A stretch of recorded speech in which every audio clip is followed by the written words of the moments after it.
Good morning, good morning, people. Good morning. Trying to get this screen. It's a little blur, I see. How did do this? Know why it's not sharp, the image. It'll fix itself. Yes, good morning. Yeah, it's getting clearer now. Good morning, people. Good morning. This is me, little me, Spirit Journey. Today is Friday. Good morning, Friday. November 3rd, 2023, and it's 6:21 in the morning. Yes, yes, yes. Remember back in the day I used to be out and about at this time? Well, it's too dark to be out there now. Oh yeah, this is pitch black. But in a few, yeah, I think sunrise it would be like at 7:27 in the morning. So we have a little over an hour. I find this part of the day quite exciting. I love it. Yeah. Oh, yeah, I had my alarm on. You know, my alarm goes off at 4 o'clock. Um, I don't feel a need to change it because of the season. I still like to awaken, well, sometimes, sometimes I do roll over and go back to sleep, being honest. Yeah, I love this time of the day. It's peaceful. My baby's right now with me. All three of my little fur babies are on top of the bed, um, they actually, well, it's cold outside in New York City. It is about 41 degrees Fahrenheit where I live. It is cold. And my window is cracked open. Yeah, I was trying to do some cleaning yesterday. And just to get that fresh air in, when you're moving stuff and everything, closet, taking things out of closets and stuff like that. Oh God, you need some air. Yeah, I have some serious cleaning to do. But anyways, yeah, it's cold in this room. It is. I have one of those phones that has. I mean, not phone. I meant to say clock. Those digital clocks, and it has.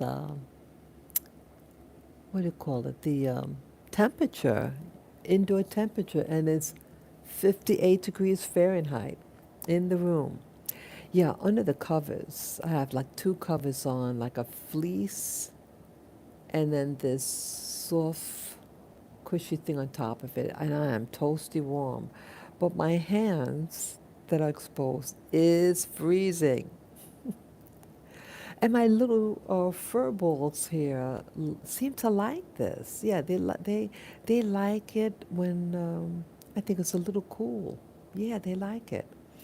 Yeah, so yeah, they're quite comfortable.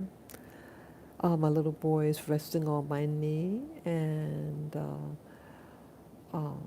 Lilac is behind him, and my little girl Lily is by my feet. Yeah, she likes to stay by my feet. Yeah, my little girl Lily.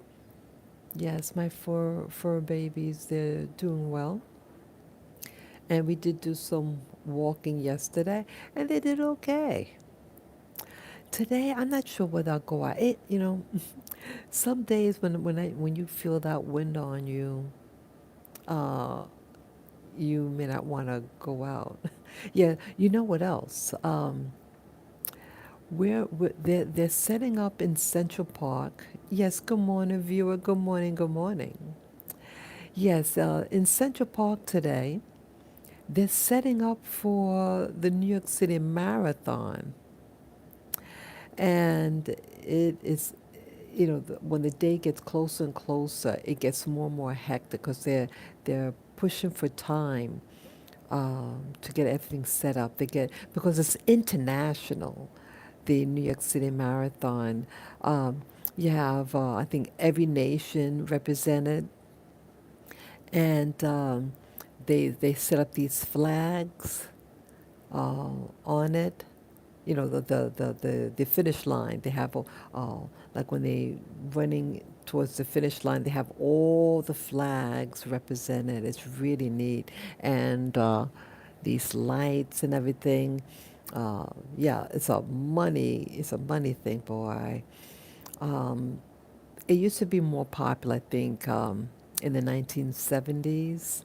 Uh, at least how I remember it. It was a big thing, and how they prepare for it. And I met someone who did her first marathon 2 years ago. Yep, yep, yep. She started running for the first time. I met her in August of 2021, but she said that she started jogging, I think in May of 2021, and she did her first marathon.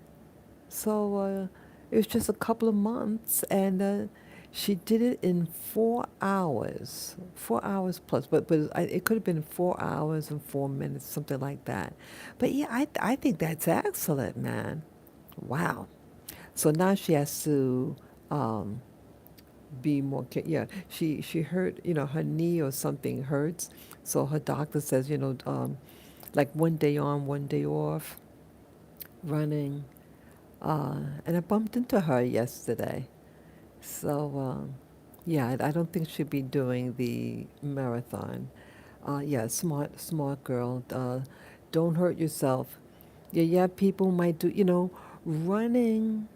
Um, it is a big culture here, joggers in Central Park. It's a big thing, the joggers. And they can get particular, the joggers, and temperamental if you get in their way. But it is a culture, a subculture within the social mainstream here, Um, but it's all good, they have all the paraphernalia, the sneak, the foot gear, the leg gear, and all that. It's quite interesting. And some of these people, I can't figure it out. If it's all about health, why do they put their cell phones, ladies, by their by their breasts, or their heart, or their kidneys? Hello, I can't figure that one out. And God forbid, like you you tell them, hey, that's radiation. They don't want to hear it. They don't want to hear that it's radiation. Go figure. So, yeah, so um, I forget what day. It could be this coming Sunday. It could be. It could be this coming Sunday, but it's real close. And they have other races, like they have, like they races for the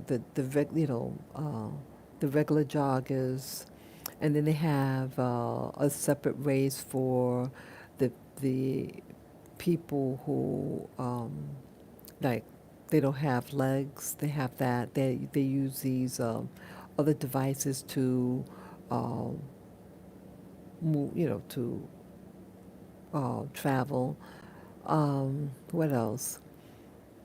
Do they have a children's division? They may even have a children's division, but it's really interesting.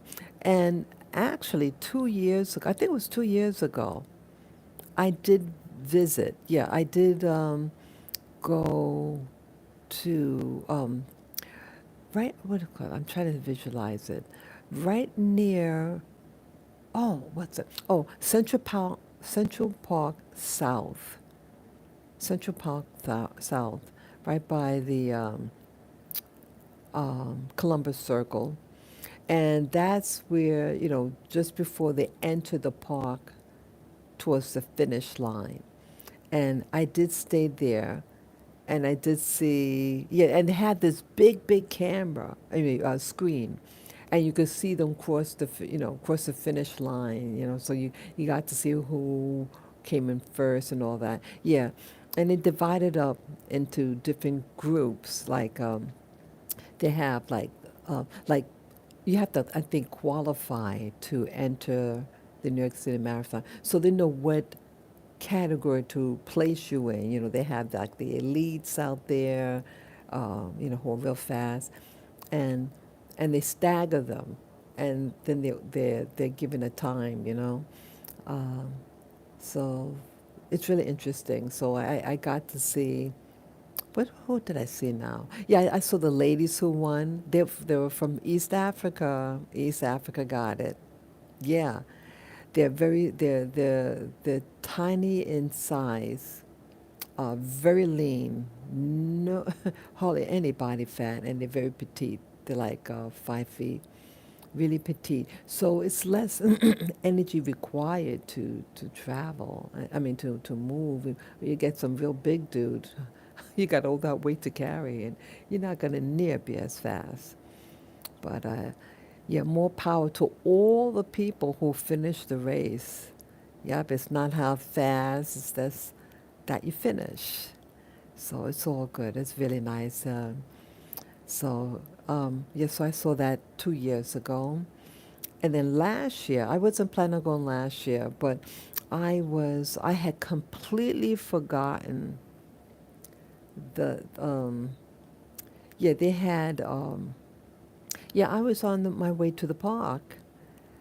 And I said, oh, I forgot. It was that, yeah, and you couldn't go in. Yeah, you can't go in. And I had wanted to, yeah, I think what I wanted to do that day, I wanted to bypass, to go around, and they didn't, you couldn't do it. Yeah. So I did go alongside the park and try to find an exit to enter, but nope. It is what it is. So, yeah, I don't want to, this year, I'm not, um, it was kind of hectic. Yeah, I don't want to be around there this year. Um, Yeah, it's like cold, boy. It is cold. So yeah, so I just wanted to get that out the way. The just what's happening now in New York City. The New York City Marathon is just around the corner, and I just wanted to get that information. Anyways, what I wanted to talk about. I also inspired by my going to Central Park yesterday with my fur babies. There's a gentleman there. I'm not going to mention name or anything like that. Um, yeah, the helpers at the park for who are setting up for um, the New York City Marathon. It's again international, every nation's represented, I think. You have a lot of helpers, people who are setting up, but you also have people who, like some areas are barred, so you don't have people go in there, and so they have people in these yellow vests and these wands. It's like a red wand, and they like flag them, don't enter this and that. And so I've this one individual I've been seeing the past week. Um, yeah, the past week, just the past couple of days. Um, I have my dogs in this stroller, and uh, certain people I would just like nod and say hello. Um, and also, there are a lot of Black Americans who help out with the New York City Marathon. Just putting it out there.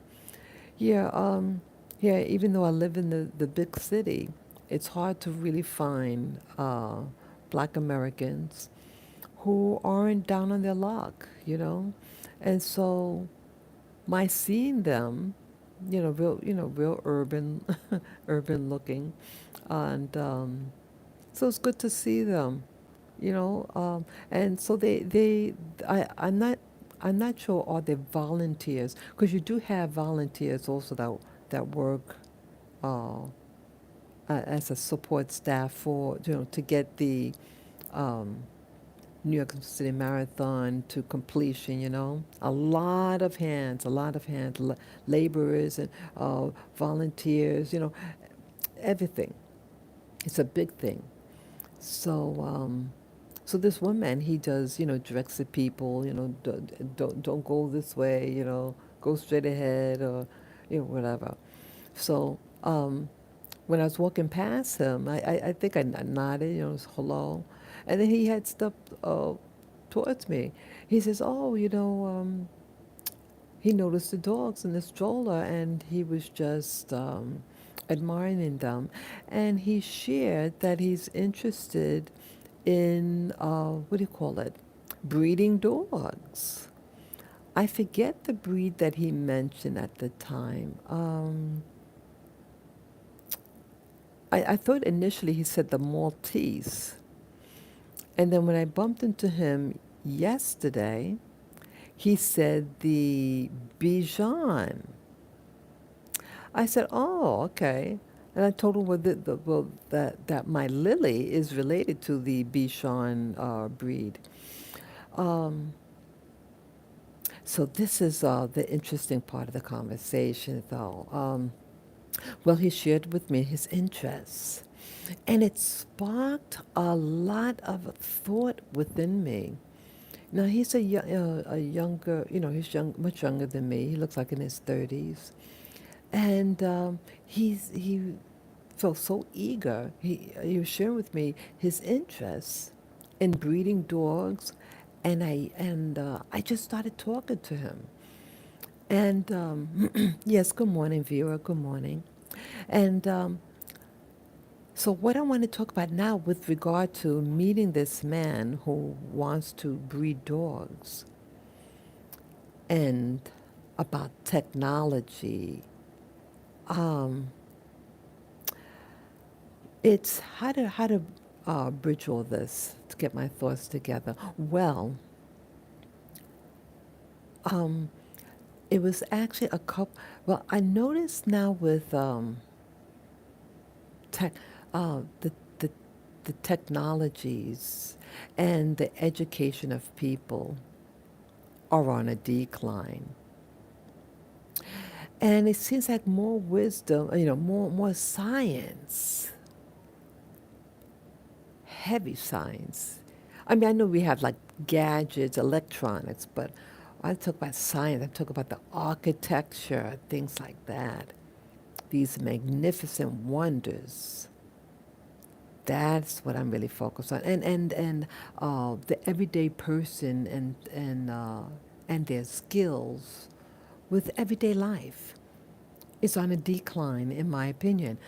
And that's the flavor, where this conversation now is going to go, you know. So um, he's sharing with me about his interests. Now, this guy is a very urban black American fellow. And unfortunately, what happens in some of the urban culture here amongst the black community, and even Caribbean community, uh, they want to make fast money. And why say it like that? Like, like I have my three little dogs. My three little dogs are purebreds. I have their papers. And yes, I did get them at a pet shop. Yes, I did. I'm not going to hide it. Yes, I did. And the pet shop, though, is in connection with a, what do you call it, a shelter animals. And they want to disclose where they get their animals, for buying. They disclose that. Yeah, because at one point there was like this antagonism to any pet shop. Some pet shops are better than others. And this one served me well. And initially, I went to a breeder. I did my research. I got books, because I wanted to find out what type of dog I wanted. Read a book on them. Um, I talked to, this organization. Oh, okay. Once I decided what type of breed, I did, I have to back up a little bit. Well, there was several breeds that I was interested in, and the initial breed was actually another type of dog. It was considered a lap dog. Um, oh, what's that? How could I forget the name? It's like not the Cavalier King Charles was one of them, and it's the other one that's red in color. Those little small dogs. Yeah, that's embarrassing. I forget the name. Well, I initially thought I was going to get one of the red one, and I contacted the organization that handles the breed. Because like with dogs, with purebred dogs, and it's like an association, the people who control the guidelines for the breeding of that animal, the to keep the breed to specifications. And I wanted to get a dog for them. I contacted them. It's some organization, and I was able to get in contact with the yeah. When you go to the association for the breed, they have a list of breeders, licensed breeders, and that's what I did. I notified them. I got the information online and contacted them. And I was a student back then. And one day, get this, people, one day out of the week, I had to go to class in the evening. And so I disclosed that, and she gave me a hard time. She says, "Oh, well, I can't uh, sell to you because these dogs require they're humans, and they need someone there 24/7." And she refused to sell to me, even though I'm home. I'm home every day, but one day out of the week, I have class. I was going to college, and she refused. And I was like, whoa. I'm thinking, well, what if I have a doctor's appointment? You can't go to your doctor's appointment? Or you have to get food, buy food? You go to the supermarket? I'm sorry, you have to be there all day. And I thought it was ridiculous. I got angry. So, and I think I might have contacted some other. So I said, I want to see if there are any pet shops here. So I checked on the internet, and I found some listings. And so I contacted them, and yeah, and I decided to change the breed that I wanted also. I said, I'm going to get a Havanese. That dog, that breed seems to check off all the boxes. I'll get that. And so I called them up, and I said, say, do you have Havanese? She says, oh, yes, we have Havanese. We have 5 of them here. I said, okay, where you located? And the rest is history. Yeah. Oh, yeah. Yeah, I chose my little girl. There were 5 of them, but I think 3 of them was from this. Three of them was from the same litter, and I chose the one. I chose the one I got. She was the smaller of the litter, and her sisters were being a real bitch towards her, and I didn't like that, and I felt like I had to protect her.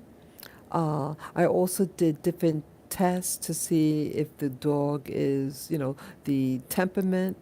They have this thing like to see if the dog is sensitive to sound, like you take a like this thing to make a noise, like a can with beans in it, and you shake the can, and if the dog's like easily startled, things like that, you don't want that because it'll increase as they get older, the nervousness, whatever. So I figured all the tests that when I checked online, what how to check the dog that is a might be a very good dog for you, and I remember I did everything. Everything seemed good, and she was a little shy. Yeah, she was a little shy. Yeah, her sisters were acting like a real, you know what, towards her. Yeah, I saw. Yeah, I they allowed me to see each one individually, and then to see them together. And when they were picking on her, I said, "No, I'm not going to get you." To myself. I didn't like that. So I picked Lily, and she's a sensitive girl. She's a happy girl. She wants to. Yeah, the breed is was used to be a like a circus dog. The breed was used, because they're very energetic. They want to make you laugh, things like that. And so I brought her to my home, and yeah, it's a journey. Yeah, she's a good girl. Thank you, Lily. I'm glad you're here. Yeah, I named her Lily. Um, so anyway, I'm sorry, I started getting off the track. So with that as a background, that dogs, like you have organizations that control the longevity of the breed, the continuity of it, as we know, and that's what you pay for. So the man that I spoke to at Central Park was telling me he wants to be a breeder, and I've had Lily now of going on 14 years. This January will make it 14 years that I brought her to my home. And I got her as a baby. She was 8 to 10 weeks old. And so I learned I am no expert with dogs. I am not an expert. But I I understand certain things. And when I first got Lily, there was yeah, 'cause I got her in January of 2010, and uh, I think a week later, yeah, I got her the end of January, and then in first or second week of February was the dog show, the Kennel Club or something like that. The Kennel Club, they have like a dog show, and they showcase they have all the breeds. And I went to my first show. Yeah, I mean, I was just watching. I was an observer, and I went and observed. I went to the Havanese section, and it was wonderful. I met people there, and they told me, I told them, where I got the dog and everything, and she said, "Well, I'll excuse you this time, because she didn't know you don't go get it from a pet store, but a breeder." Blah blah blah blah blah. But we continued to talk. They were very very friendly, and I learned through talking with this woman. She was a contestant, I think a breeder, and you really get to understand that it's not a game. Yeah, I talk to different people, or people, they may not be breeders, but they're paid to show your dog, and they take it seriously, people. It is a science, and it's about the breed. I learned it's about, keeping it, um, what you pay for. You want what you pay for. People people who read these books on dogs, you're getting the phenotype, but also getting the personality, what's wired in the dog. And yes, of course, environment shapes a dog's behavior, of course. But the genetics is what you're paying for, the programmable. And so, um, also my walk with my dogs, that, yeah, people in the ghetto want to make some money. And they say, oh, I like your puppies. I got a dog at home. Hey, maybe our dogs could, real, you know, without real foresight. See, I understand now. But you have people, they want quick money.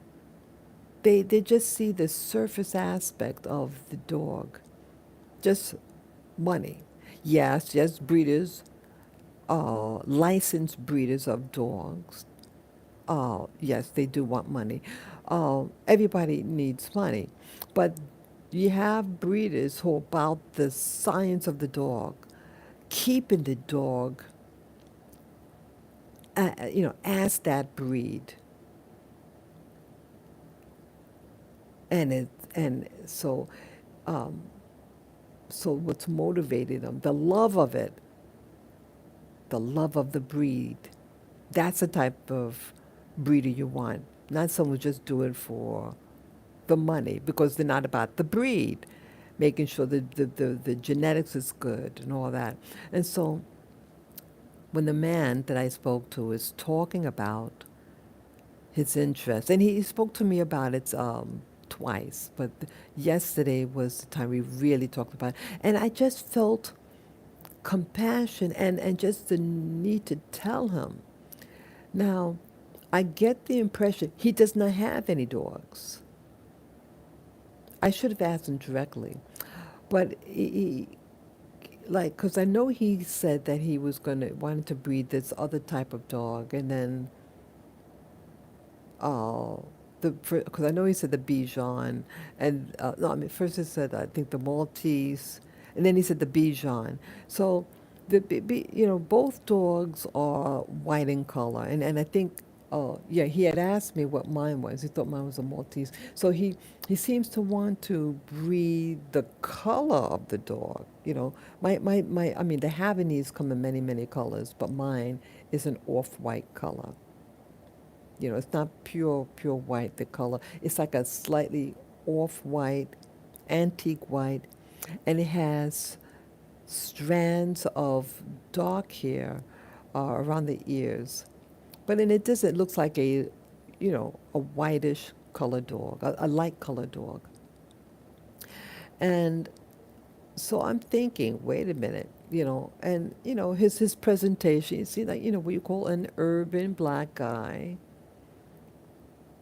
and he wants to breed dogs and sell them. And he didn't seem to have any. I'm not trying to rag on him, but to try to get to the point about what's happening now in the world today, about the science of, you know, dwindling here. Uh, so I just felt, I was in deep conversation with him at this point now. We were standing on the side, and I'm telling him, I say, hey, you want to breed dogs, you got to, it's not just about just getting a dog and then just, breeding them. That you, it's about the science of the dog, and the dogs have to be, you want to know the genetics. And when you get your, because he asked me where I got my dog from, and he said, yeah, I remember now. He said, oh, I went to this place, and oh, it was 2,000 something dollars. I said, well, if you're getting a purebred dog, it's gonna cost. It's gonna cost. He says, well, I don't want that, so where did you do, get your dog? And um, so if he, so based on what he's asking me, um, he doesn't seem like someone who's serious enough to know that, because if he's doing his research, he know what a purebred dog of that breed is. And now with people in New York City, there's a surge in people who have bought dogs for dogs for the first time during the COVID, not excuse me, during the COVID, because people had to stay indoors and needed companions. So yeah, to get your dog groomed here in New York City, you may have to wait several months. Yeah, I kid you not.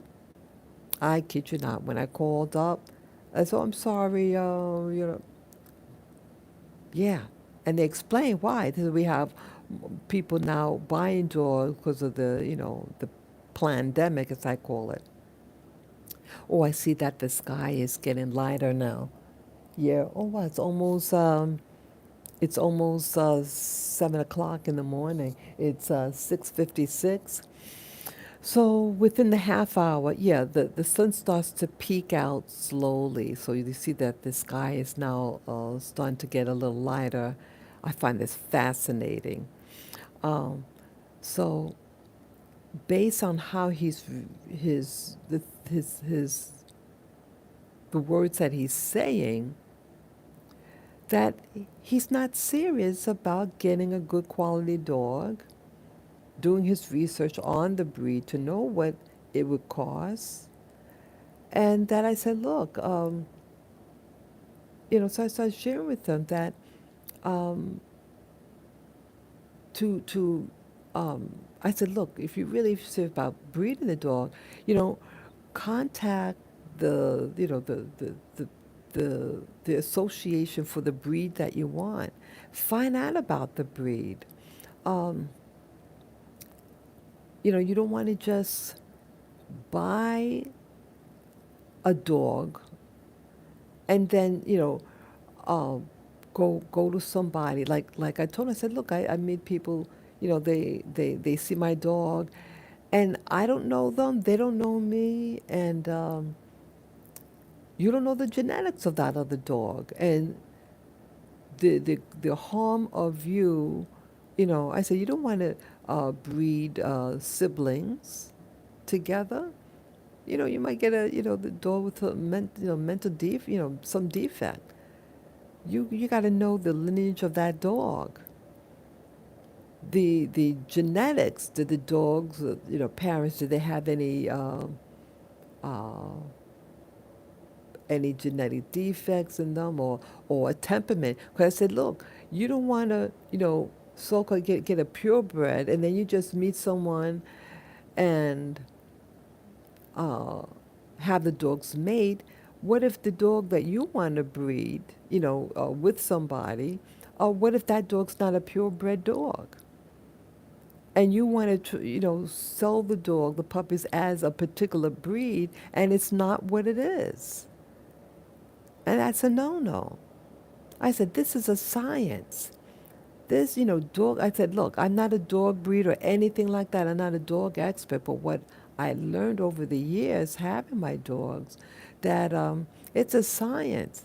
And you have people who are in it for the breed. It's about perfecting the breed. And I was going on and on and on like that. Yeah, because he didn't seem to get it. He was a good soul though. He was a good soul, but I think he just thought, hey, I just get a dog as cheap as I can and just find someone and breed the dog, breed it. It's like someone who wants to be a doctor. Hey, I like that occupation. Hey, I'll get my tools, my uh, surgical knives and stuff like that, and start operating on people. Hell no, don't do that. You know, it's like I saw chaos approaching, boy. Yeah, I have people ask, from the street, oh, that's a cute dog you have. Hey, I want to find a mate for my dog, and blah blah blah. You don't know the genetics of the dog. Some they say, oh yeah, I want a small dog like that. They have to weigh 7 pounds, and yeah, if you can breed with my dog, it's like wow, hello. And so you wanna, so it's like they want to pump out uh, dogs at random for money and not about the breed. I said, when I bought my dogs, I buying the papers too, the dog's lineage. And you're also buying its genetics, its temperament. You want it, like you're telling me you want such and such breed of a dog? Well, those dogs have certain temperaments, and you're breeding in that temperament. If it's a gentle dog, you want to keep that as a gentle dog. You mix it with something else, might get an aggressive dog. It's a science. You can't just breed a dog and expect, to get good results. You really have to be more particular. Yeah, I mean, I have people like someone. Uh, so you have people who want to grab people. Yeah, just about 2 weeks ago, someone tried to grab my dog. What they're doing now, see, you have a lot of poor urban folk here, and they're getting desperate for money because the holidays are coming, and they see people with small dogs, and I think they assume because my dog was in a stroller that it had to be a puppy. uh, they're not puppies. They're quite adult and considered by many elderly. Yeah, two of them going on 14, and one is going on 11. These are senior dogs. But I like to think that they're going to last another 10 years, But either way, um, you have people who steal. They're stealing dogs. They're stealing dogs out there. The poor urban New Yorkers. Yeah, a lot of the dudes seem to be into stealing dogs. I never heard of any woman stealing a dog, but it can happen. Um, but it people are stealing dogs, small dogs, and then they want to find someone. They look so cute. Let's breed it, right? You're gonna breed a retarded dog, man. You don't know what the hell you're doing. I mean, yeah, the dogs are doing, a dog would be a dog, okay? But you want to know. I mean, you might have some health problems. That dog has a disease you want a clean dog. You want to buy a clean dog, and they're trying to pump into these poor urban neighborhoods, these uh, dogs, and pass them off as a particular breed. Okay, you're gonna buy a problem. That's what you're gonna get. Don't do that. So I was going on and on with this guy, and I feel that what I like to do, if I go back to the park there before the end of the what do you call it, the marathon, because the marathon is coming shortly. It could be this Sunday, the marathon. He's working for the marathon thing. He's doing you know, like traffic in there. So so what happened now? Yeah, I thought to myself when I left, we were talking for quite a while. I would say a good 20 minutes. Um, I want to get him the address or telephone number of the kennel club, um, about breeders for the breed that he wanted. Now he's saying he wants a Bichon, so he's not even sure what breed he want to get because he changed it again. It's up to him. It's who am I to say what breed of dog he should get? I'm not trying to come across like that, but it's like he just, he sees me with my dogs and he's thinking away, oh, I can make money like this. I get a little dog, little white dog, and then breed it. And it's like, no, don't do that. So why also I get excited about this? I know I'm taking a long time, but I really want to get it, understand where I'm coming from. Boy, my hands are getting frozen here. I'm switching hands. Um, okay. Um, I, you know, I, I miss a lot of, contact. Where I live, there's not a lot of uh, Black Americans who are, in positions of, um, wellness, in, economic wellness, education. It's a lot of, you know, the underclass. And the education, in particular, many of the Black American men aren't going to college. You have a lot of the Black women, primarily a lot of uh, Black women from the West Indies. They're going to college. Women in general are going to college, but a lot of the men, especially Black American men, they're not going to college. It's like an underclass. They go, again, it's your choice how you want to live your life. I'm not trying to say, oh, if you don't go to college, or you're not anybody. No, I'm not trying to say that. But there is an underclass, poverty population of Black Americans, and in particular Black American men, and they're being geared to go um, into selling drugs. We have these dispensaries, and who do you see going and doing the smoke, but Black Americans, Black American men, young men. The It's really going downhill in New York City. The mindset of many of us, a poverty mindset.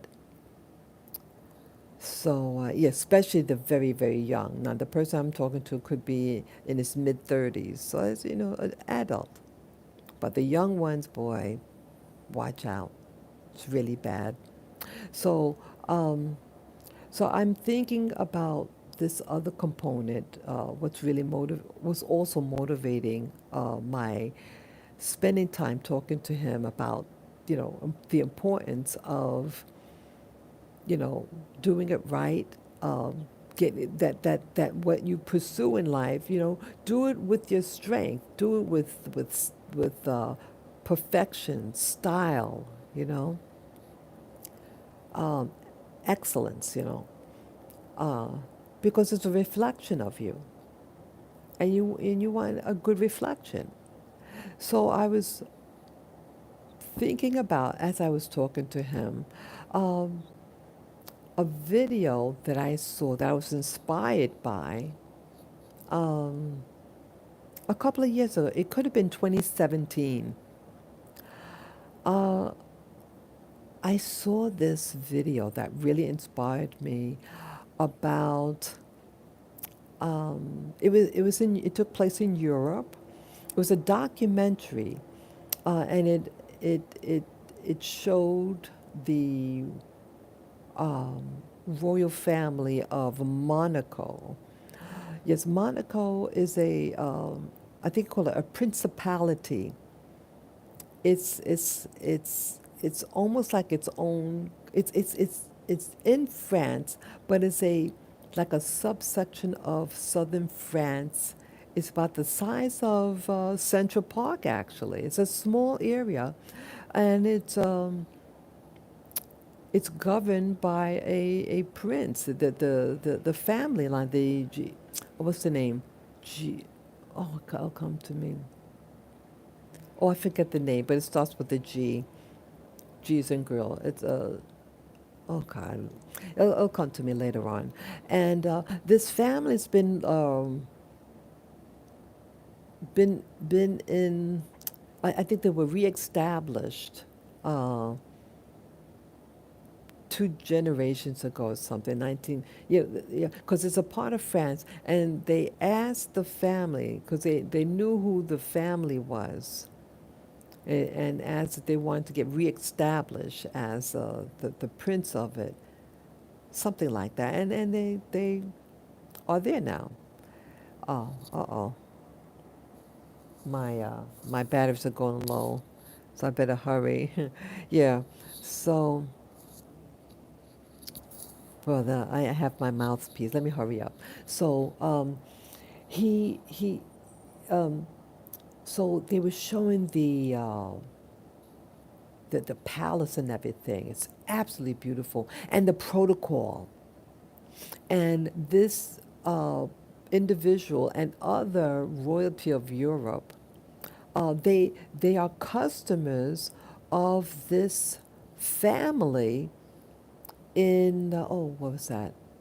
I think it was France. Yeah, in France, and they specialize in ham.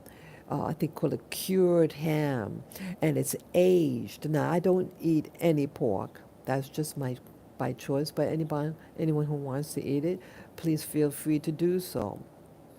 But this family's been around for many generations, and they have it down to a science. Oh, wow. I was so impressed. They were showing how they how they cure the meat, and how they lovingly wrapped each piece of the ham in these handmade nets, and then it's dangling up in the ceiling, and they have it in this room, have a window, so it has to get certain amount of air going in the room, and it's spotless. It's spotless. And I did a video about this company in relationship to Prince Albert, who now is he's the Prince of Monaco, which is within France, and this producers of this high quality of ham. And the rooms are in subsections according to the clients. They have clients from all over the world. And they showed Prince Charles, excuse me, King Charles now of Britain. And he gets a section of ham that's just for him, and the clients from all over the world. And they have certain likes, and so they want to make it, and tailorize it, that this ham for their clients. And it's from generation to generation, this science of curing ham. They lovingly produce this ham, and it's the Cadillac of hams. Yeah. And so I got inspired when I was watching it, that some people don't want to, they want this fancy office job, right? And look important with a business suit, but they're doing like a physical labor. And people are forgetting the crafts of how to make things, how to even cook, how to make a barrel, how to, different things. And in Europe in particular, because you have the royal families that were taken in charge, I think I'm going to take my mic off and put the plug in because I think my energy is going to go off. Hold on.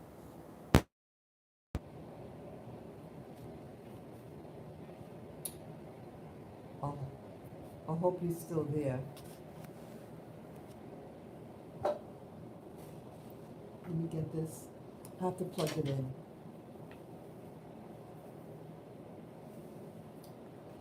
Okay, I hope. Yeah, I'm going to use a device to plug it in. I hope I can do it in time. I hope you can hear me. Okay, that. I have to put the mic on.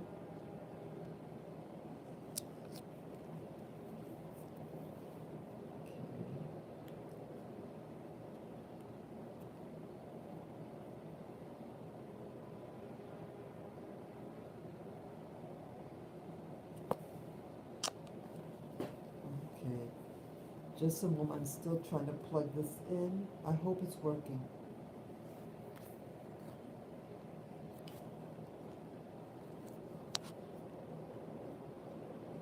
Just take me a second.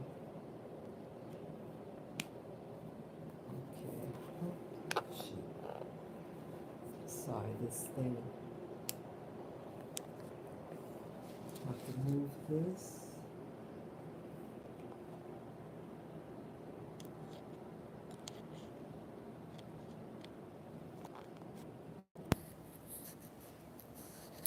Okay.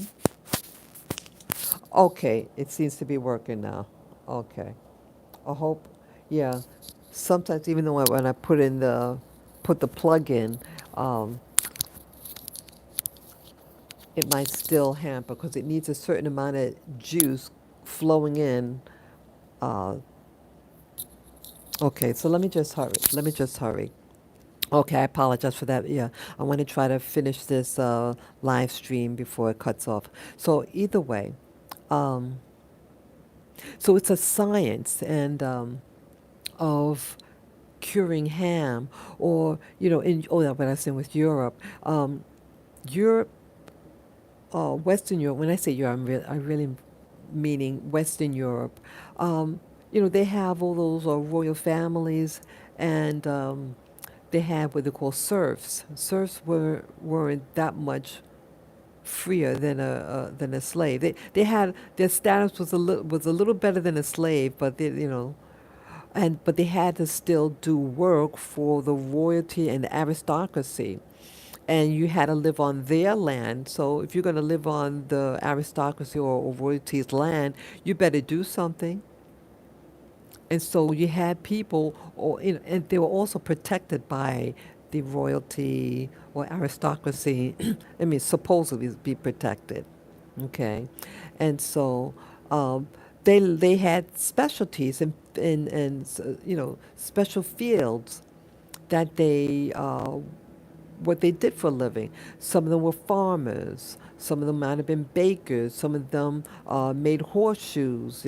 All these different things. And it was passed down from generation to generation to generation. And when they came to the Americas, they passed it on for generations. But now the modern world is changing.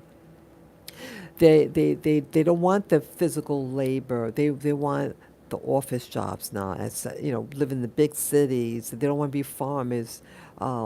And the society is changing because they don't really want to perpetuate these fields that people used to do, and it was considered unglamorous.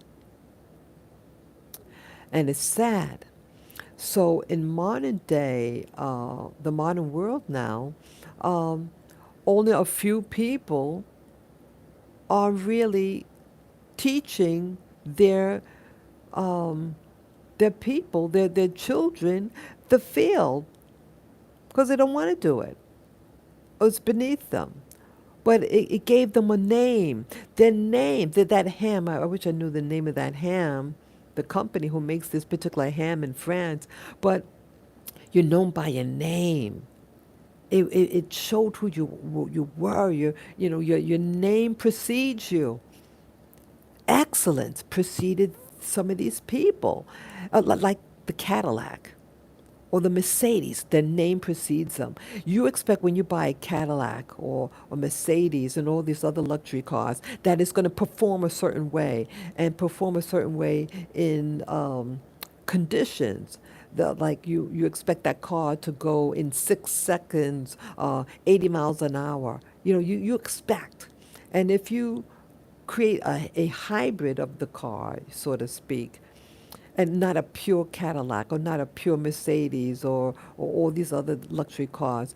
And if you pass it off as this type of car and it doesn't perform, you're going to say, hey, what happened?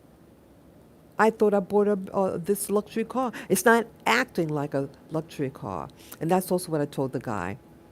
Said, you have an expectancy when you buy an animal, a purebred, that it is a purebred, because it's like a car. It has specific parts so to speak, like genetics. It has a specific type of build to it, and performance and longevity of it. You have an expectancy how long it's going to last. Now, same as the pet.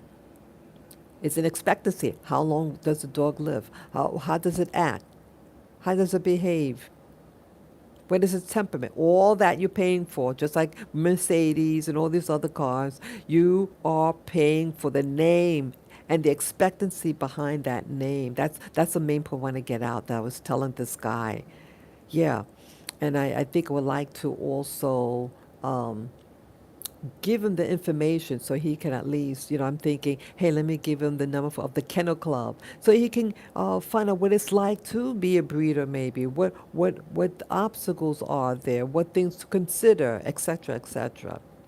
I'm also led to do this live stream because about um, the people being taught different things, parents teaching their children. In a place like New York City, people don't know how to do a damn thing. Yeah, people don't even know how to boil water, how to make their own bread. They don't know how to do anything. I mean, everything is made in some type of factory, and who knows what ingredients they put it on. What ingredients are they doing? Are they using, excuse me? You don't know where they're getting the supplies from. A lot of GMOs. There's a lot of people are getting sick, and they're getting sick because the food isn't real. Just like some of these dogs that are being bred now are not real and are sickly. And you notice now with the dogs, they have all these weird names now. The what's that? Uh, oh God, I can't even think of those names now. Uh, pool, uh, a Havapool. They're mixing the different breeds because they messed up in the genetics now. The genetics are uh, too thick. I mean, it's not. It got contaminated, so to speak. It's a lot of genetic mayhem now, and so now they have to breed the dogs with other breeds to help erase the maladies in the genetics that was being produced. That's what's happening. So all over New York City, got these new breeds because of the defects that they're trying to wipe out. And those new breeds now are expensive, I heard. Yeah, several $1,000s. I was shocked. I thought, because now it's like a new breed and everybody wants it. Yeah, go figure. So either way, well, with that knowledge known, um, I also was watching a program this morning that really sparked my doing this live stream, and that was about the Vatican. This gentleman, this black man, um, was showing uh, photos of the Vatican in Italy. And I'm sure you all heard of the Vatican, and yeah, what an old history they have, and they have beautiful artwork. And he was showing the still photos of the Vatican and all these museums, and I said, wow, I was amazed at the artwork. And also, as you see here, I live in New York City. And back in the day, the buildings here, if you look at the buildings here in New York City that's over 100 years old, like let's say 120 years old, 110 years old, or something like that, they do magnificent work. They have a lot of occultic symbols on them, a lot of stonework, masonry, heavy masonry. The older buildings are masonry, but the new buildings that you see here are all made out of glass. Like you see the one back there. There's, uh, yeah, they're making everything out of glass, and it has no real creativity to it. They seem to no longer do the occultic symbols on it. And so when I was looking at the Vatican and the science of people, it seems to be going down. During what they call the Renaissance in Italy and other parts of Europe, Renaissance means rebirth. And Europe was on a pace, and then a boom in this architecture. And it dawned on me, these people who did these buildings there, they were masons. They were in these organizations, and they knew about the science, and they were using the new acquired science. And I'm wondering where they got the new acquired science. I'm thinking that maybe they were maybe meditated, and they tapped into the spirit realm and got information how to do it, the secrets of the universe. And I think they used that to create those magnificent looking buildings. They took pride in their work. Look at the sculpture of the people. It was, amazing. Completely amazing. I was amazed by the program. Amazed. And then when I look at, I say, hey, how come they don't have these type of buildings now? Why aren't they doing that? Well, technology is going down. See, they had the science. I'm just speculating. The science of during the Renaissance, the 1500s, late 1400s, 1500s.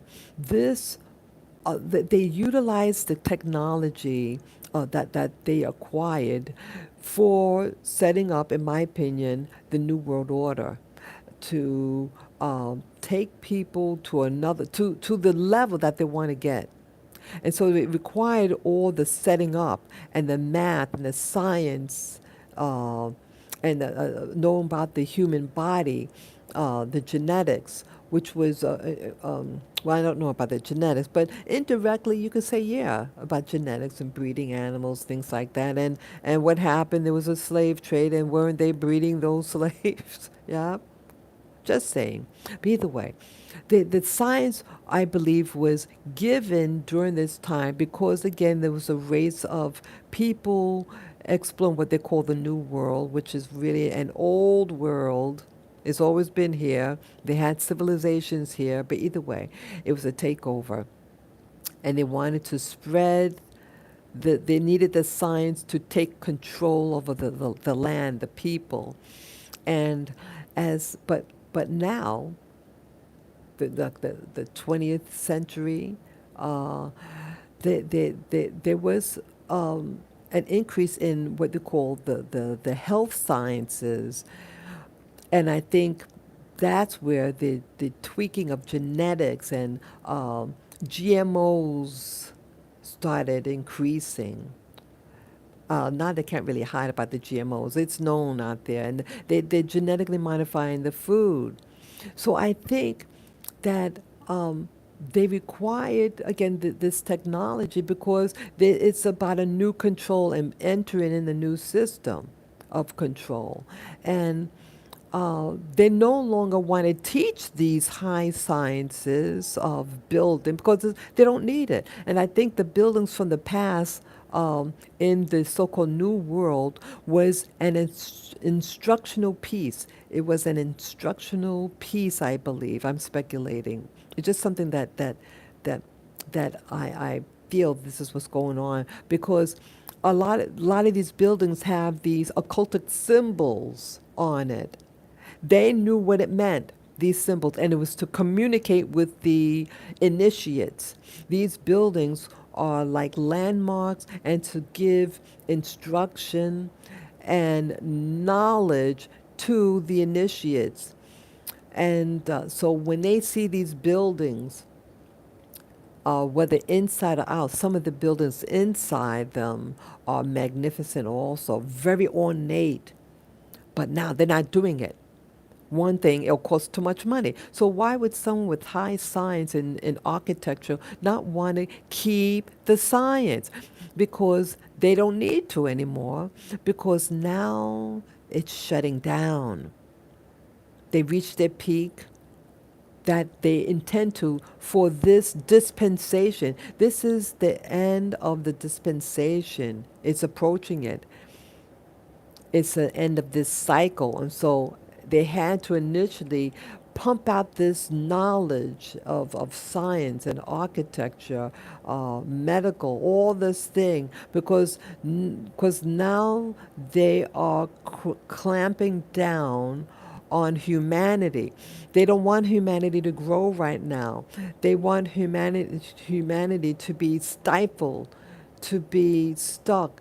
And this also is represented with the animals, because now all these defects in the animals, because now people don't care. And now people are not about the craft, they're about the money. And money is an illusion. Money is a trap in this world system, and it's causing mayhem. You would think with technology that this would be something that would be beneficial to people, but it's not. It's our prison. This new technology now is our prison. They're leaving this spectrum, this dimension, and they want to usher us people to be receptive to AI, an artificial world, an artificial program, um, a new reality.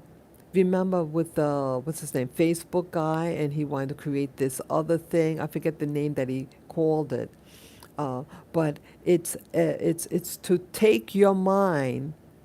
Well, right now they're using the virtual reality. What's it called? Those virtual reality, VR glasses and sensors. So you believe when you put on those glasses that you're in that new world, and they want to permanently put you mentally in a new reality. So this reality is being phased out. This reality is being phased out by people, and I mean by the puppeteers, the controllers. They have no empathy. They lack human compassion. You have people who call themselves billionaires. That's with the B. And you think with all the wealth that they would create something beautiful. I was hearing this one billionaire say, oh, trees, I don't like trees. And yet he bought several thousands of acres in the island of the Hawaiian Islands. You know who I'm talking about. Yeah, he's saying that on camera. What kind of guy who doesn't want trees and grass? Because he's not natural. He's an unnatural man in his thinking. He is anti humanity. He's anti humanity. And he's destroying. That's why they don't need the technology, they don't need the fancy buildings and the architecture like the Vatican City. They are about closing shop, and they're wrapping it up now. They are trying to put us in what they call the smart cities, which is a dumb city. You're going to be in a cubicle. You're going to stay at home and be stuck on your computer and just twiddling your thumb, and then have your VR glasses because you don't like reality. So, oh, we'll create a new reality for you. Oh, just $9.99 a month, okay? And they're gonna put these glasses on, and they're gonna veg out. They're twerking our genetics also for implants. There was a movie, Ghost in a Shell, something like that. It's called Ghost in a Shell. And this was a futuristic society, not too far in the future, in Japan.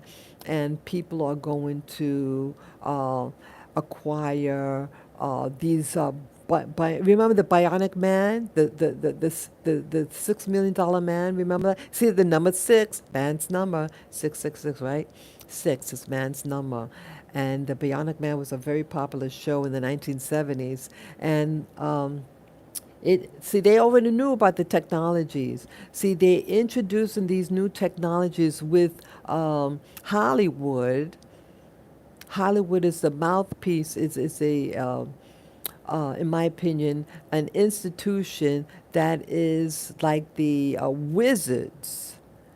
and they cast a spell. Hollywood is the name of a wood that they use to make a wand, a magic wand. Yeah, this is a spell they're putting on us, and they're manipulating and programming our minds to accept certain things. So we just stupidly watch the screen on TV or in the movies, and it programs us to accept certain behavior and lifestyles. And they're going amok right now. The past. What was that, the past 6 years since Obama, let's see, he came in the office 2008. I'm sorry, I'm moving the camera. 2008. Yeah, that's when they really started pushing it, this gender stuff. Yeah, they want to confuse you, confuse the way you think, how you even perceive yourself. They are pulling away the children from the parents and telling them, oh, you don't know what gender or you don't know who you really are. Oh, you're okay. You got boy parts. Oh, but we're gonna say you're a girl. You got girl parts. Oh, we're gonna say you're a boy. There's mental confusion, and once you're able to control the way people think and perceive themselves, that's when you can really control them. This is about the fall of humanity and about putting in a new phase, like the Matrix. They want to put us in a new reality, take us out of this world, so you don't have to make it pretty now. They're going to make it sterile and sterile and sterile. The Renaissance was about rebirth, and then boom. I think these beings from other world came down and instructed this part of the world, the Vatican, those areas in Europe. You know, it seems like the Europe, Rome is like the centerpiece of Europe in its so-called spiritual and technology, and it's spread throughout Europe, technologies. But you notice they don't want the technologies to really go into other nations. And you know, those other nations that don't have the same type of technology, many nations in Africa or in Asia and South America, that they have, if you look at the people, they're more into family units, um, about socialization, less into technology, but they're real people. Real people. They exist, but they don't want them to progress because they want to use them, in my opinion, to be a new type of slave. And it's not a wonder why all of a sudden this migration, what they call the migrants, and they're keeping the borders open because they want to shake up everything. They want to mix the genetics. They want to control the poor. They want to destabilize. The best way to destabilize a nation is to bring in a whole slew of people with a different mindset, and the poor and the men, bringing military age men. They're like 20 years old, 21, and they can be used to destabilize. It's cold right now. It's in the 40 degrees Fahrenheit. It's cold. And in some parts, like in Chicago, they're snowing now. And this YouTuber was showing the migrants' first winter. With snow, it's snowing hard. And they only have, at least in New York City, where I live, they have like 2 months at the shelter, and then they're going to throw them out and bring in more people. Where are those other people going to live? On the street. Oh, they're building also camp cities, and they're trying to make camp cities here in New York City. They are okay when you have a bunch of poor people, homeless, and many of them, most of them seem to be military age men. Don't you think that they're going to get upset? An angry man, a hungry man is an angry man. A hungry man is an angry man. Where they're going to get food from? How they're going to stay warm? It's going to be a Mayday, and they're relying on this. And so why even try to make the area? I mean, they're still doing construction here in New York City. You know, it's a lot of buildings, a lot of high rises that are being built. Who's going to live in them? These buildings here are expensive to move into. So what's going to happen? What is happening? What is happening? Yeah, they're working fast. The system is working fast. You have the billionaires who are controlling the situation, and they're working as fast as they can because they know that time is short. And even the elections, they're working fast, boy. And I mean, I am a Trump fan, but I have some concerns about the people who he is currently surrounded by. They're problematic for me. I mean, I love America first. Americans to love one another. You know, to keep your businesses here. See, a lot of the businesses were being sent overseas because of cheap labor. And so it's all a marketing thing. Cheap, cheap, cheap labor. So where are the people who are high pay? What are they going to do? They're shifting it, and they're going to be the new poor people. They're going to be the angry people, angry man. A hungry man is an angry man, and a hungry woman is an angry woman. And that's what they're creating here, anger and chaos, which is, I feel they're going to try to do. Um, so I'm concerned. I'm concerned. So this science that was, during the Renaissance period in Europe, and then it trickled down a little bit in the Americas, But now it's like, hey, let's dumb down everybody. Hey, work at home now. After the COVID, hey, everybody working at home. But you still have the underclass here in New York City, which is primarily poor black folk, also who are from the Caribbean that lives here in New York City. Uh, but the ones that seem to be doing better here in New York City of color are people from Asia, and they seem to be being used for the new science, for the science degrees, things like that. They're the ones that are moving into these high-rise buildings, you know. But why not the Black America here in New York City? They're being geared for military, to work in the military. Oh, did you hear what else? What I heard yesterday? Uh, it's something that's being passed, and if any of you know more details about it, but they will be able to utilize those men, those migrant guys, and deputize them into some type of military thing, and they become instant citizens or something like that. It's something that's being done, and they will be used to police you. They're going to be utilizing uh, illegal aliens and deputize them, and that they are going to be given weapons. Who are going to use those weapons? Why can't they just use a bunch of the homeless blacks here and give them jobs and, in the military, something, get them off the street? There are a whole bunch of poor black people in this neighborhood there that you're looking at. It's awful. It's really awful. Yeah, we're being overlooked. The black race here in New York. Yes, you have some blacks who do have money, but many of them are leaving now. It's at a.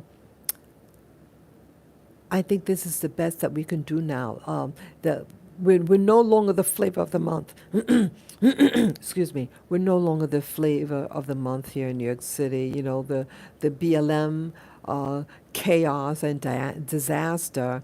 Um, they didn't utilize that to really help Black Americans get on their feet, to be professionals. So when I was talking to that a young black man who wants to breed dogs without really knowing what he's doing, I reacted. And I see that they're no longer promoting doing a good job, learning how to work with your hands. And so when I was motivated, when I was inspired by that video that I saw, I think it was 2017, here this these Europeans who specialize in curing hams. The Cadillac of these hams, high price smoked ham. It was unreal, and that they uh, take it so seriously. It's a science behind it, and their name precedes them. And you have royalty, aristocracy that buy their product. They ain't going nowhere. Some things you get your niche in, and you have your faithful clients. Just like you have faithful clients who buy Mercedes and all these type of things. But now people aren't learning any craft. Black Americans had all the crafts. We did all the building, especially like New York City. Yes, New York City had slavery. And the blacks here in New York City, they primarily were uh, taught how to make things. It was not an agricultural society. New York City was always about industry, always. They manufactured things, while the South was about agriculture. And so now, you know, people forgot how to farm, how to make their food. Um, the arts, we don't know how to do a damn thing. And so you have all these young, strong um, black men, black teens who don't know anything. The schools have failed them, and it's deliberate. Just like everything here, they don't. There's no real science behind these buildings. Just make it a cube or rectangle shape. That's all what they're promoting here. Nothingness, no creativity. And the music is reflected in the music. Music was very um, spiritual. But now it's about nastiness and perversion. Can't we do better, people? We better wake up. Yes, good morning, viewer. Please let me know if you can hear the content. I had a problem with my power was going on, and I had to attach the mic to a power source. So I'm hoping that you can hear me. Just type a one for yes if you can hear me. I appreciate it. So yes, yeah, this world is being uh, fastly uh, being pulled down because they're going to remove all this. Yes, they are doing some buildings here, but it's no creativity. You notice everything's made out of glass. Everything's glass. There's no creativity in glass. You're in a glass case, like a prison, a glass prison. There's no creativity in these buildings, and they don't need it. They don't need to make it into something beautiful. They want to keep you in prison. And I'm saying no people, no black man, and and the other races too. It's affecting them too. In New York City, they're dumbing us down, and they're importing people from other poor countries in Asia to be the new science because it's cheap labor and they're smart. You have over a billion. Hold on, China alone has over China and India each both have over 1 billion people. That's a B as in boy, over a billion each. If they get even a 0.5% of that population, the best of the best in those countries, and then recruit them to the U.S., you got the people who could do the science. And that's what's happening here in New York City. You go to any of the schools. We have top-notch schools in New York City, like NYU, Columbia, and other places. And who do you see in those schools? Hardly any black Americans. Hardly. You'll see maybe a few black women, a lot of West Indian women, but no black men, no black West Indian men. Very few. You'll have African students. Oh yeah, you have West African students. that go to these Ivy League school. Yes, I went out with one of them. Yeah, he was from Nigeria. Um, yeah, you have that. You have a lot of Africans, but not near as much as people from Asia, East Asia, South Asia types, and that they're learning the high sciences. And when I was in college, in my master's program, and yes, I did complete it. It was hell. It was pure hell. Um, but either way, when I was leaving the building, the evening, um, there was a whole classroom of people of just one ethnicity from South Asia. And I said, what is this? It wasn't like a language class or something. It was a science, high science class. They were doing this scribble scrabble on the board. I didn't know what this was. High science. I don't know what it was. Yeah, engineering. How did that happen? And the neighborhood that it's in, the school I went to, is sandwiched between Orthodox Judaism and West Indians people. Like one side of the street is one ethnicity, and the other side is the other. But only the one half, the Jewish half, dominate in the school, and hardly any blacks were at least in my major, not that many, and they don't have a presence in the school really, not much. But you have people, Asians, you have people from other countries, new people who are flocking to our schools, our universities, but not any of the people from my community. And I'm concerned about that. Why? This is by design, people. This is by design. They don't want us to improve our thinking, and they're using the migrants to get rid of us, in my opinion. That's what I believe. They're going to be issued weapons because they're going to deputize these 20-year-old people that don't even know English. And they're going to be issued weapons. But yet the black population here, the black men here, are being overlooked. Yeah, Black Lives Matter failure was the whole thing was used to destroy the black family more, make you feel like a victim, and they utilize your anger to destroy your own community, to burn it down, to burn down businesses that employed or service your neighborhood. Now you're forced, because you burnt everything down, now you're forced to go in a new neighborhood and make it rich. See that? See that that's what happened.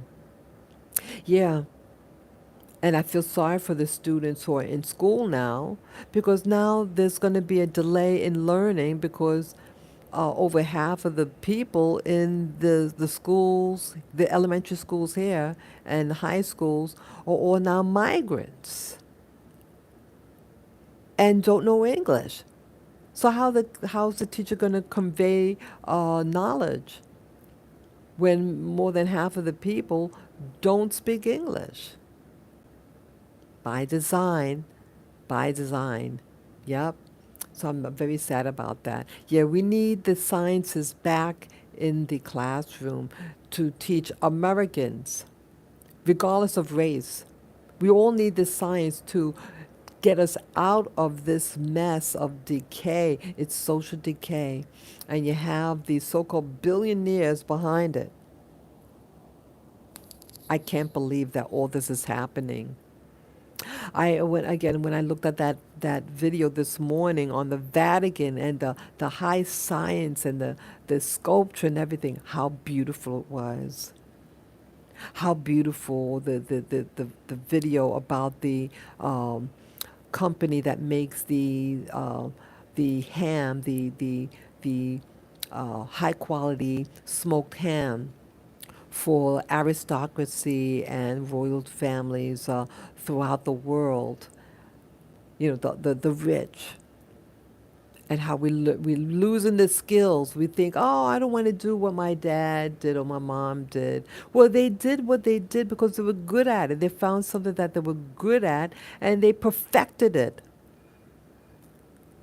And now you're saying, my new black man acquaintance that I met at the park, he wants to breed dogs without any knowledge. I said, science. You got to know the science behind it. Not just breeding a dog because what it looks like. It's the genetics inside. How does the animal think and operate? That's also what you're programming in that animal when you breed it. You don't want to breed something garbage in it. And he didn't have a clue. They just want quick money, quick money. And it's like the food, poor quality food. Make it look good. You go to the pastry stores here in New York City. Uh, they know New York City knows how to make something look good, but it tastes like crap. It's no flavor. You look at the vegetables, and you notice that the regular vegetables are real gigantic, and they look perfect, some of them. And then when you look at the organic, it looks all like, what happened? Real small. It looked funny. You want to come up, my little doggy? Come. Yeah. Yeah, it's not real food. People, that's my little boy, Lavender. Yeah, he's what he's doing. Oh, okay. It's my little boy. Yeah, they try to take him several times. Yeah, sorry. Yeah, they try to take him. These are robbers. Yeah, yeah, the doggy robbers now. They're desperate. These low-skilled workers here. They're desperate for money because see, they don't have the skills and the science that they're hiring for. They're not taught how to do anything in school. Nothing. It's the only thing that a lot of these urban guides, poor urban, a quickie, selling drugs now, and now want to steal your doggy from you. Yeah, that's what's happening. The mindset is down the drain. Please, people, please, let us get our life in order. Let us celebrate what we do have. We have our, but before they tweak it. Oh, yeah, I'm seeing video. They had this guy, I think he's a sports person, real muscular. He might be like a football player, something like the American football. And oh, he's bragging that he got his uh, flu shot. Then they say, oh, we can mix it with the vaccines. That particular thing they wanted us to take some years ago. And there it's a combination now. Yeah. And oh God, you notice now a lot of these people when you turn on your computer and the news footage comes out, and all these people dying. I mean, people die every day, but it seems like a lot of people, a lot of well-known people, young and old, are perishing quickly. And I'm wondering what's causing it, if you know what I mean. We all know what's happening. Yeah, slowly but surely. Yeah, people, keep your genetics clean and be careful what goes inside your body because they are altering your genetics. They want to alter the way you think and behave so they can control you. Keep your genetics clean. Cook your own food if you can. And be particular what you put in your body. Please do that for your safety and continuity of your family. Protect your family. The holidays are coming real soon. We just had Halloween. Please protect yourself. They are targeting large cities like the one I live in. Uh, 10,000 migrants slash illegals are being forced in the cities. And last month it was 120,000 people. It's a month later. Oh, you don't think it doubled? Yes. Please be careful. And please pray for me. I'm concerned about me with this holidays coming and people. A hungry man is an angry man. And what does an angry man do? What they can do. Or an angry woman do? That is the question. When people get desperate and the little children, they're, oh, we want to get Christmas gifts or we want to get a turkey for the holidays here. Yeah,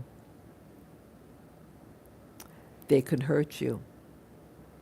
They get desperate. And they could be out in the open. When I got attacked the day before Thanksgiving,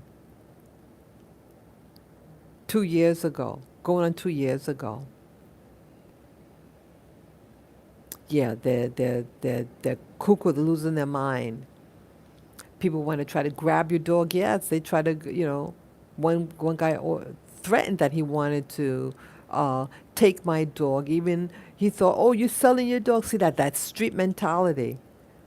I had my dogs in a different type of carrier, a shopping cart. And he was drunk as a skunk. He was like a visitor. He says, "Oh, you're selling your dog? Oh, I have a girlfriend. I want to get my girlfriend a dog for Valentine's Day." I said, "Well, these are my babies, and they are not for sale." Well, I want one anyway. And he went to grab. He had his the big gulp of beer. Yeah, this guy was right at the bar, and I mean outside of a bar with the big. They have a big gulp of beer now. The big gulp, right? He was right in front of the door. He was with some other dude. They were inebriated, and went bent down to try to get the dog. He wasn't going nowhere. I said, no, these are mine. I got out of there quickly.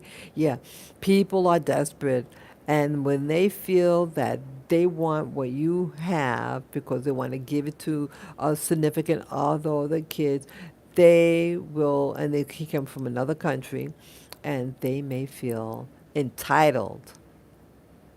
Entitled. Yep. Be careful, people. Yes, be careful. So let's see what time it is now. Oh, wow, it's 8 o'clock, 8:03 a.m. Oh, yes, good morning, sunrise too. Yes, the sunrise came around 7:30 today. It looks beautiful. Um, yes, be careful out there. The signs of the time. Um, keep, I can't stop saying this. We need the churches, the black churches have failed us. And many of the people in the black church who work in it are part of a particular flavor of the month. And they be promoted in these havens for them. And they're dumbing you down, black folk, poor folk. You better get, now nothing wrong. You want to go to church. You get it. It's one of the few places where black people could meet and socialize. But it should build you up. It should be instructing you how to conduct yourself and your family and to move up in life, to be able to take charge of your community. But no, they want to entice you with a new lifestyle. The people in the new lifestyle are promoted. Notice that. Notice that, people. If you don't believe me, just keep your eye open. Who gets what position? Okay. And what are they doing to get that position? Start noticing. And the big churches are Masonic. Yep. They're all Masons. The big ones that I used to be involved in. Yeah, I used to be a church person. Uh, yeah, they're there to dumb you down, people. They're there to dumb you down. Well, you have to educate yourself. Start educating yourself. Your children, especially your boys, because they're being overlooked. Black community, and probably the white community here as well. Those who aren't connected. Yeah. Uh, Start educating yourself. And if, and I'm going to say this, and if you feel that it's too dangerous to live where you live, or it's just not working there, pick up your family and go somewhere else and start a new life. Someone else. Keep your dignity. Keep your genetics strong, people. It's the only way to live and how you could really survive in this new climate change of puke. Yeah, I say it like that. Climate change of puke. I am so sad about this, people. But today is Friday. Hello, Friday. Maybe I might go out. I do have a lot of work to do. Um, but I do want my dogs to have some time outside, get some exercise. Um, but it is cold, boy. I mean, they have their sweaters. Um, we'll see. We'll see. So, I want to thank you all for listening. I see I've been on for 106 minutes, and I enjoyed doing this video. Um, yes, please share this video. And the importance of this video is to um, put a light on the importance of learning a craft. And why have something shabby? You don't want just a mutt. You want a beautiful breed of dog that is balanced. Bring back the science in your home and creativity.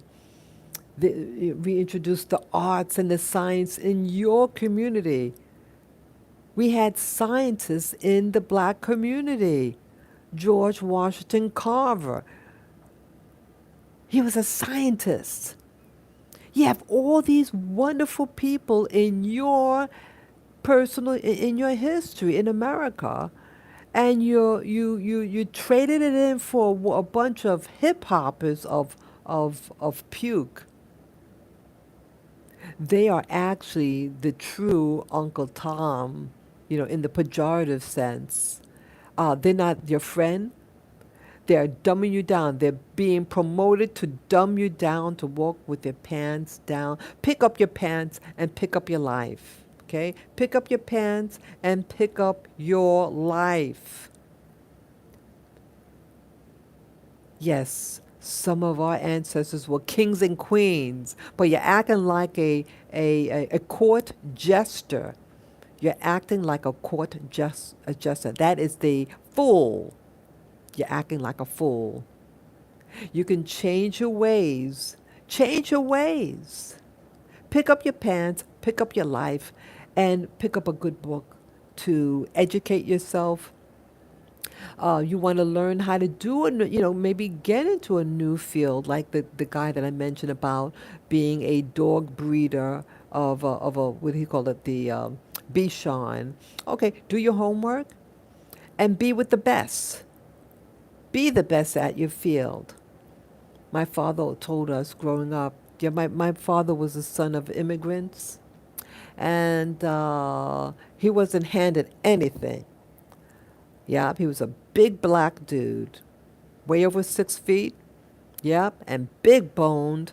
Um, I mean, not as big as Shaquille O'Neal. I mean, not that, but he was a big dude. He was over 6 feet, but nothing like that. But he was big of his, big bone. He looked like Greer, the famous footballer, something Greer. He looked like him. Exact. They looked like brothers. But my father was a little darker than him. But yeah, he said, be the best. Be the best. And he was the best in his field. You know, it took him to where it could take him back in those days. Things were hard for black people, especially big black dude. Um, but he lived here in New York City, born and raised in New York City, was in the military. They had a draft. Yeah, they may be bringing back the draft people. Oh God, please watch it. Please protect your sons. Yeah, they're going to be giving the jab. You don't think they're going to be giving the jab? They give jabs. They're giving jabs. And that if you go in, yeah, this is very important before I go. Yes, be careful if they try to force you to go in the military. I mean, you go in if you want to. I did the military. I was in the military. But be careful now because they're giving this jab. And um, they said that when those people who were in during the pandemic, as I call it, that they were harassing you and could give you a dishonorable separation from the military. When you are dishonorably relieved from the military, you get no benefits after. You get no benefits after, and you may be you can't get any like federal jobs and things like that. Yeah, you get blacklisted big time. So be careful. You don't want to screw yourself and say, hey, I'm not going to take that shot. And then they get blacklisted and a dishonorable separation, blah, blah, blah. But anything could happen now because now they want to, I perceive that they're going to try to recruit now all these people, young people in the military, and they're getting all those migrant guys of military age, and they're going to be given weapons and what I was told, deputize and use that weapon on you. Okay, be careful. Uh, Keep your genetics clean and pure. Eat the right food, and if you could go out get some exercise, some fresh air, do it, people. Keep you. And what is the my new motto? Or was that now? Don't give up. Okay, that's my new motto. Don't give up. Don't give up. Okay.